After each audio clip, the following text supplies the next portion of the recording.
Bonsoir à tous, merci d'être avec nous. Au sommaire de l'actualité ce soir, les débordements homophobes à l'encontre d'une candidate au municipal de Paea font polémique. Si l'intéressé ne souhaite pas porter plainte, l'association Cousin-Cousine ne veut rien laisser passer et entend porter l'affaire devant les tribunaux. Air Tahiti abandonne plus de la moitié de ses destinations. Un problème de rentabilité selon le directeur de la compagnie. Sur les 47 îles desservies à l'origine, seules 20 sont conservées. Parmi les perdantes, Maupiti fait les frais d'une piste trop courte. Comment concilier relance touristique et protection sanitaire de la Polynésie? Pour éviter la réintroduction du Covid-19, l'exécutif préconise plusieurs mesures obligatoires, dépistage, assurance voyage ou encore ESTA version polynésienne, baptisée ETIS. Elle vient de créer la Confédération polynésienne des entreprises et des entrepreneurs. La présidente de l'association du tourisme authentique, Mélinda Baudin, sera l'invitée de ce journal. Le second tour des municipales avec une quadrangulaire, une bataille à 4 à l'affiche à Papeete. L'union sacrée contre Michel Guyard n'a pas eu lieu face au maire sortant Tapura, Tauhiti Nena, Minari Chantal Gagnon et Marcel Touihani. Les propos homophobes contre une candidate au municipal ont scandalisé l'opinion publique. Attaquée sur les réseaux sociaux pour ses choix de vie, l'intéressée n'ira pas devant la justice. Mais la polémique pose la question du respect de la liberté due à chaque citoyen. L'association Cousin-Cousine, qui lutte contre les discriminations, n'en restera pas là. Stéphane Ratino, Patita Savea. Aller devant la justice, c'est le souhait de l'association Cousin-Cousine. L'acceptation de commentaires homophobes, même effacés par la suite avec des excuses, n'est pas tolérable pour ces citoyens engagés. Car Internet n'est pas une jungle où l'on peut tout dire et n'importe quoi. La loi est claire, jusqu'à 5 ans de prison et des amendes dans ces cas-là. Cette rigueur de la loi concerne les auteurs, mais pas seulement. Ceux qui partagent des propos de nature homophobe peuvent également être poursuivis. Lorsqu'on aime un message, on le partage. Donc on clique partager avec soi-même d'autres personnes. Ce faisant, donc, on adhère aux propos et on rend également soi-même public les choses. Donc on peut, dans l'absolu, être poursuivi aussi. Si vous partagez pour dénoncer, c'est une attitude, me semble-t-il, un peu ambiguë. Donc, si vous partagez, mais tout en disant vous n'acceptez pas ça, etc., oui, peut-être. Mais si vous faites que partager, c'est un peu dangereux. La reconnaissance des droits des personnes homosexuelles est une longue lutte. La Gay Pride, dans les grandes villes du monde, en est la visibilité festive. L'homosexualité a été dépénalisée il y a moins de 40 ans en France. Ça, c'est le texte. Mais dans les faits, l'acceptation est-elle entière et totale? Les mentalités doivent-elles évoluer? À Tahiti, les militants sont dubitatifs. En Polynésie, d'une manière générale, les homosexuels, les mahous, les transsexuels sont bien acceptés, mais c'est juste une réalité superficielle. Les gens souffrent beaucoup, des enfants pensent à se suicider, des enfants sont à la rue parce que leurs parents ne les acceptent pas. Donc un acte homophobe, c'est grave. L'esprit des lieux et la culture, ça compte, même si la sexualité appartient à l'intimité de chacun. Ici, les cultures traditionnelles et occidentales se mélangent. Alors, l'homosexualité est un tabou. Question complexe pour l'anthropologue. J'ai l'impression que sur la sexualité polynésienne, on dit souvent n'importe quoi. Moi, je pense qu'il faut être très prudent sur les interprétations. On sent qu'il y avait un tout autre rapport à la sexualité. On le voit bien avec les Herioi, par exemple, ces castes un petit peu nobles qui, au moment de l'adolescence, avaient une certaine liberté. Mais dans quoi ça s'inscrivait? Il y avait toujours un rapport au sacré, à la vie. Rien n'était désacralisé. Donc il y avait, je pense, une sexualité qui était autre, mais qui n'était pas superficielle. Aujourd'hui, les débats sont de nature sociétale, mais il reste une règle intangible, le respect absolu des intégrités physiques et morales de tous les citoyens. Oui, et une loi est en cours d'élaboration à Paris pour lutter contre la haine en ligne. Sur les 46 destinations desservies à l'origine par Air Tahiti, la compagnie annonce qu'elle n'en conserve que 20. Wahine, Rayatea, Bora Bora pour les îles sous le vent avec une desserte sur Moorea aux îles du vent début juillet. Nukuhiva et Hivaoa pour les Marquises. Rurutu, Tupuai, Rimatara aux Australes seront desservies. Et puis les 10 destinations sur les Tuamotu, Gambier, sont desservies aussi, en cause le manque de rentabilité de certaines destinations. C'est en tout cas ce qu'explique le directeur de la compagnie, Madame Tevaevich, interrogé par Thierry Stamfler. Nous ne prévoyons pas, en l'état actuel des choses, d'ouverture supplémentaire. RTT a tous les moyens nécessaires pour reprendre ses activités au niveau où ils étaient en début d'année. Le problème, c'est un problème de rentabilité de ligne. La question de la rentabilité de la desserte de certaines îles qui sont très éloignées, sur lesquelles les populations sont très petites, a toujours été posée. Nous avons fait face à des recours devant les tribunaux pour ces questions-là.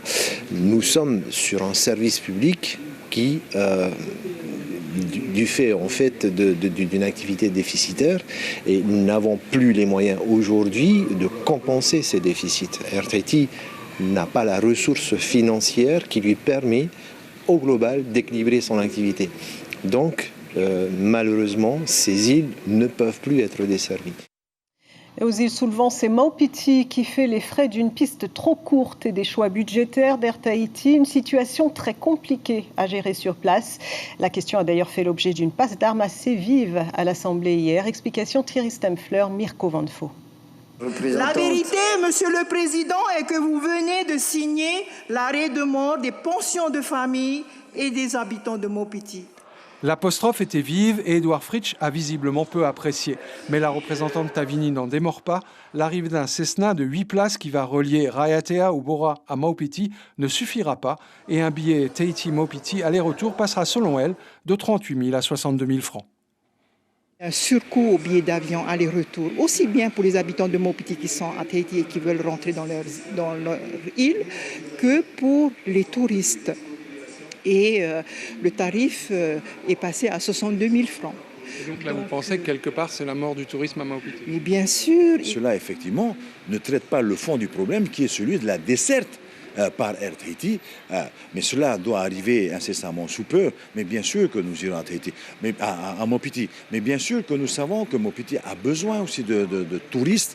Le problème est que Air Tahiti n'est pas du tout, mais alors pas du tout sur la même longueur d'onde. Son directeur général dément une reprise éventuelle des vols sur Maupiti, sauf accord financier avec le pays. Nous n'avons jamais équilibré Maupiti. Seulement Air Tahiti a été en capacité jusqu'à présent de couvrir ces déficits du fait de l'existence d'une clientèle touristique qui, elle, est plus rémunératrice. Et donc, nous avons servi Maupiti comme les autres îles d'ailleurs qui sont déficitaires, de cette façon-là. Nous ne sommes aujourd'hui financièrement pas en capacité de pouvoir le faire. Le faire, ce serait condamner Air Tahiti à couvrir, à faire face à davantage de déficits que nous en déplorons déjà aujourd'hui. Air Tahiti donne des explications techniques. La piste est trop courte pour les ATR 72 et même les ATR 42 ne peuvent voler à plein vers l'île, d'où le déficit chronique. En attendant, la vingtaine de pensions et une bonne partie de la population souffrent de cette absence de vol. La situation, elle est simple, c'est catastrophique. L'économie de l'île, elle est HS, elle est au plus bas et on ne sait plus quoi faire. On n'a plus de vol, on n'a plus rien qui arrive, plus de touristes. Plus de touristes, c'est-à-dire plus d'économie, ni pour nous, ni pour les pensions de famille, ni pour les pêcheurs, ni pour les artisanats. Tout est à l'arrêt, quoi. Maupiti est l'exemple le plus spectaculaire de cette nouvelle donne économique pour Air Tahiti qui impacte aussi les Marquises et les Tuamotu. 28 autres îles se voient aujourd'hui privées d'avions. Elle souhaite représenter une force de proposition. C'est une nouvelle venue. La Confédération polynésienne des entreprises et des entrepreneurs est née aujourd'hui. Elle regroupe des acteurs du tourisme, mais aussi de la perliculture, de l'aquaculture, l'agriculture ou encore l'artisanat. Développer et promouvoir l'information. Nous allons tenter d'en savoir plus avec vous. Mélinda Baudin, bonsoir. Bonsoir Caroline. Alors je disais tout à l'heure que vous êtes à l'origine de cette confédération, mais pas tout à fait, c'est une confédération dont vous êtes plusieurs. Oui, alors c'est la 3e ou 4e réunion que nous faisons. Donc nous sommes quelques-uns à avoir démarré cette réflexion suite bien sûr à cette crise que nous essuyons aujourd'hui. Donc l'idée, c'est vraiment de rassembler ces acteurs économiques importants de toutes les îles de la Polynésie. Pour vous, l'union fait la force. voilà, l'union fait la force et on va même plus loin ensemble. Okay, donc, on sait très bien que le tourisme, l'agriculture, la pelliculture, la pêche, l'artisanat, tous ces secteurs sont liés. Et donc, nous, on pense beaucoup plus à toutes ces îles qui, justement, ont besoin, du coup, de se retrouver, et puis d'avoir des rêves, d'aller de l'avant, de se donner la main et de regarder en face. Alors, comment va se concrétiser votre action ? Qu'est-ce que vous allez faire ? Vous allez proposer des choses au gouvernement ? Voilà. Alors déjà, il faut d'abord que ce soit bien monté. Nous sommes en phase de réflexion. Ensuite, on sera une force de proposition pour le gouvernement. Le gouvernement attend aussi de notre part, de la part de ses acteurs économiques, des propositions claires et puis et pratiques et surtout du terrain. Voilà. Donc, on voudrait que le gouvernement également, l'État et le territoire nous écoutent et viennent aussi répondre à tous nos besoins. Alors vous les avez rencontrés, vous leur en avez parlé déjà, comment... Non, pour l'instant, on n'a parlé à personne. Pour l'instant, on est entre nous. C'est déjà pas facile de réunir un monde aussi important parce qu'en calculant, nous sommes plus de 20 000. La pelliculture, ça représente beaucoup l'agriculture, l'artisanat, toutes ces mamies, tous ces papas qui aujourd'hui n'ont plus rien, ne vivent plus, sont à l'arrêt, sont paralysés. Qu'est-ce qu'on fait ? Donc voilà toutes les questions qui se posent à nous et on sait quoi faire.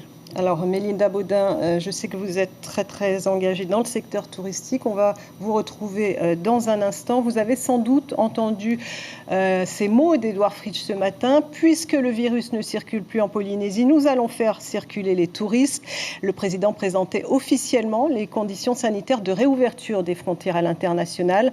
La durée du confinement passe à 1 semaine à partir du 1er juillet et disparaît totalement dès le 15 juillet. Parallèlement, Tahiti Tourisme promet aux voyageurs une destination Covid-free. Natacha Silagi, Hiroterorotua.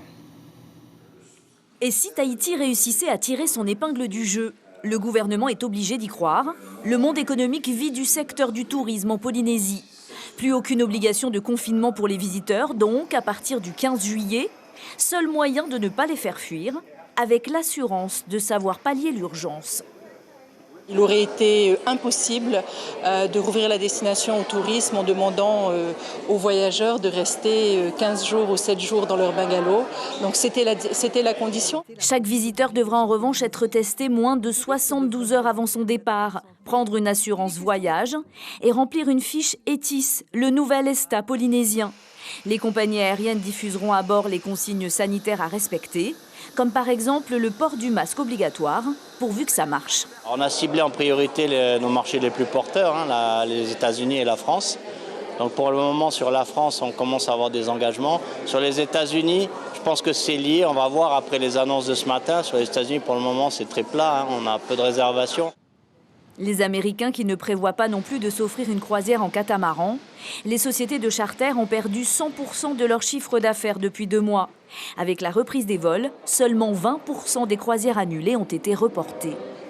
On a des réservations qui étaient déjà confirmées avant la crise. Sur des nouvelles réservations, non. Très honnêtement. Celles qui étaient confirmées avant la crise sont maintenues ? Pas toutes. Très peu. On parle on doit être à 15-20% d'occupation alors qu'on était sur des mois de haute saison qui étaient extrêmement forts avant la crise. Il va falloir souffler fort sur les braises du tourisme pour faire rejaillir la flamme. Les campagnes de promotion mettent l'accent sur le retour à l'essentiel, dans le bleu turquoise, où le Covid-19 n'a pas sa place pour l'instant. Mélinda Baudin, le retour à l'essentiel, c'est aussi ce que prône votre association pour le tourisme authentique. Avec la fin du confinement, finalement, les pensions de famille ont peut-être repris un petit peu de vigueur avec les touristes locaux, non ? Oui, déjà avec ces vols de RTT vers les quelques îles là, qui sont desservies, les pensions de famille qui accueillent ces touristes, les touristes locaux. Maintenant, il faut voyager chez nous, juste à côté. Donc voilà ce qu'on propose à notre clientèle, et c'est surtout les attirer vers nous, aller visiter vos îles, venez rencontrer la famille. En fin de compte, et nous avons demandé à nos membres qui ont répondu favorablement, tout le monde aura un petit cadeau. On sait faire des cadeaux. Caroline. Au niveau de l'international, des touristes étrangers, est-ce que vous avez l'impression que les réservations commencent à revenir? Alors c'est vrai qu'il y a eu beaucoup d'annulations. On attend avec impatience le 15 juillet. Bon, ce sont les quelques îles, bien sûr, qui seront desservies en premier. On attend et par contre, c'est vrai qu'il y en a beaucoup également qui annulent. Les annulations arrivent au jour le jour, mais on espère quand même que ça va revenir. Ça ne sera pas pour l'instant comme l'année 2019 qui a été une année exceptionnelle. Ces mesures prises par le gouvernement, justement, la fin du confinement, est-ce que vous pensez que c'est une bonne chose? Ça va peut-être les attirer un peu plus. Oui, non, mais il faut se dire qu'on est Covid-free. Il faut se dire que nous sommes... Voilà. Après, on va vivre différemment, Caroline. On va vivre différemment. Oui, il faut mettre des conditions. Oui, je suis contente qu'on mette ESTA polynésien. Parce que quand tu vas voyager, tu as des ESTA partout. Donc, il y aura un ESTA polynésien. Oui, voilà. Je suis d'accord. Vient de l'annoncer. C'est super. Mélinda Baudin, merci beaucoup d'avoir répondu à nos questions ce soir. Merci. Le recrutement des gendarmes volontaires dans les îles se poursuit. Après Rayatea et Wainé, la cellule de recrutement était à Bora Bora. 40 futurs adjoints volontaires, dont 11 de Bora Bora, ont été retenus. Ils ont passé aujourd'hui les tests écrits dans les locaux de la brigade municipale. Et s'ils réussissent, ils devront partir se former dans l'Hexagone. Le chef de recrutement de la gendarmerie de Polynésie nous détaille le contenu de ces tests. Il est au micro de Rosana Maihota. Cet entretien a pour but d'apprendre à mieux connaître le candidat, connaître un petit peu son cursus scolaire, ses expériences professionnelles et surtout de connaître vraiment ses motivations réelles pour rejoindre l'institution. Voilà. Donc les tests de sélection gendarme adjoint volontaire, donc trois épreuves. Première épreuve, la rédaction pour le candidat d'une lettre de motivation. Il va disposer d'une demi-heure. Et ensuite, une batterie de 3 tests. Test type QCM.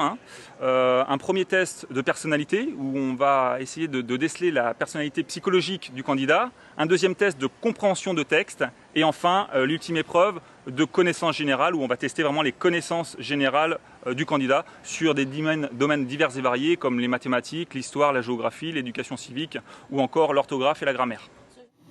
Et tout de suite, un point sur les municipales en prévision du second tour qui aura lieu le 28 juin.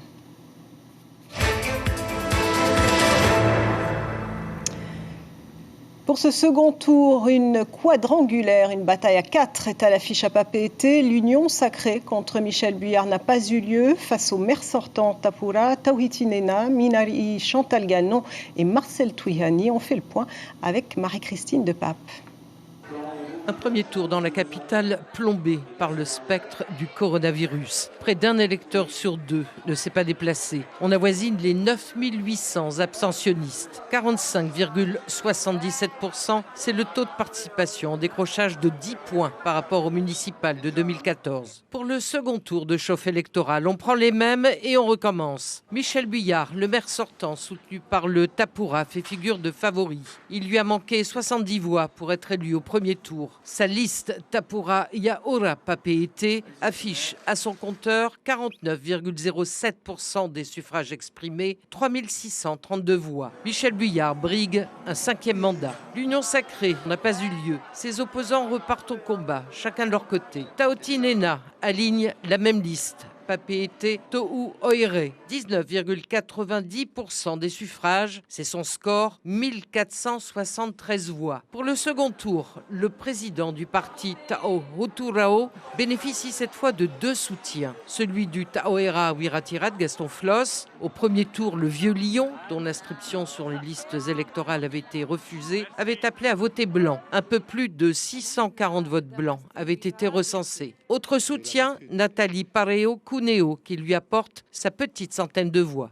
Minari Chantal Ganon repart au combat avec sa liste à Here, et à Papeete. Une liste d'ouverture soutenue par le Tavini Wiratira. Elle affiche au premier tour les 18,5%, 1374 voix. C'est la première fois que la représentante bleu ciel à l'Assemblée et présidente du Conseil des femmes s'attaque au bastion tenu par Michel Buyard depuis 25 ans. Papeete, c'est aussi une première pour Marcel Touyani, l'ancien président de l'Assemblée et leader du parti Te Ora Api no Porinetia, n'a également apporté aucune retouche à sa liste. Te Ora Api au Papeete. Marcel Touyani a engrangé le 15 mars dernier 830 voix, 11,25% des suffrages exprimés.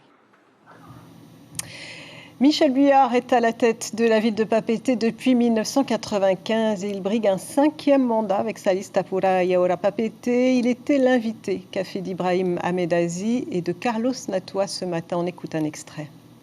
Je suis confiant et puis je dois vous dire aussi que c'est la bonne situation financière et budgétaire de la commune qui nous a permis d'amortir le choc de cette crise de la Covid-19, parce que ça a été difficile. Nous sortons d'une période de 3 mois où il était question d'aide, de dispositifs d'aide à l'emploi. Vous parlez à l'instant des aides déployées par le territoire pour venir au secours des patentés, des salariés. Il y a bien une enveloppe très très importante qui a été consacrée à cet effet, de l'ordre de 5,7 milliards. C'est déjà beaucoup. Pour ce qui concerne la municipalité, nous devons faire face à non seulement des enjeux sanitaires, mais également économiques et sociaux. Donc il faudra une équipe très solide, des gens expérimentés, également de la jeunesse, des jeunes. Et ainsi s'achève cette page dédiée aux élections municipales.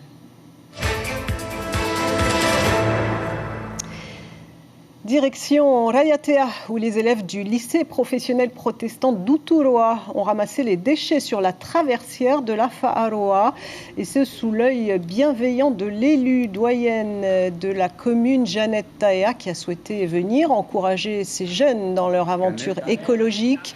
Une action éco-citoyenne initiée par le professeur principal et encadrée par les policiers municipaux, et je vous propose de les écouter.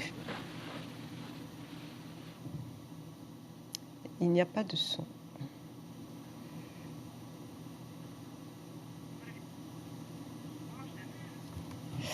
Il y avait du très très gros à Te Ahupo, des vagues de plus de 3 mètres orientées sud-sud-ouest. Les champions locaux ont pu repousser leurs limites à la rame et dompter quelques bombes. Regardez ces images signées Tim Pruvot. Parmi eux, Mathieu Drolet, Michel et Kevin Bourrez ou encore Jérémy Flores. Des vagues impressionnantes et on comprend mieux pourquoi les épreuves de surf en 2024 se dérouleront sur ce site. Écoutez le capitaine de bateau, Michael Votor. Maintenant, c'est vraiment intéressant, quoi. Des grossettes, les boys ils chargent. En plus, c'est comme d'hab, c'est entre boys. Les étrangers à la maison. Ah, la taille des vagues. Ouais, je dirais, il y a eu des bombes, hein. Un bon 3,50 m, je pense, max, dans les grossettes. Bien ouvertes, hein, bien sud-sud-ouest. Hein. Et le vent capricieux le matin et parfait l'après-midi, quoi. Un nord-est incroyable. Avant de conclure, une info principale à retenir. Air Tahiti abandonne plus de la moitié de ses destinations. Un problème de rentabilité selon le directeur de la compagnie. Sur les 47 îles desservies à l'origine, seules 20 sont conservées. Et parmi les perdantes, Maupiti fait les frais d'une piste trop courte. Pas de presse demain et c'est la fin de ce journal. Merci de votre fidélité. Demain soir, vous retrouverez Ayata Tararu. On se quitte sur la vague mythique de Te Ahupo retenue pour les JO de 2024. Des images signées Tim Pruvot. Portez-vous bien. Très belle soirée.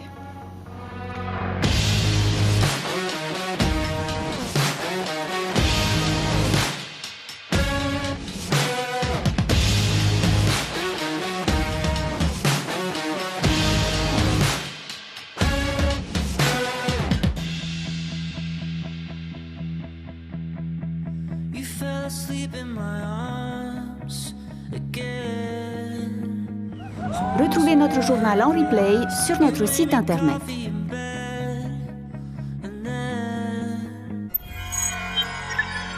Retrouvez ce programme en replay sur notre site internet.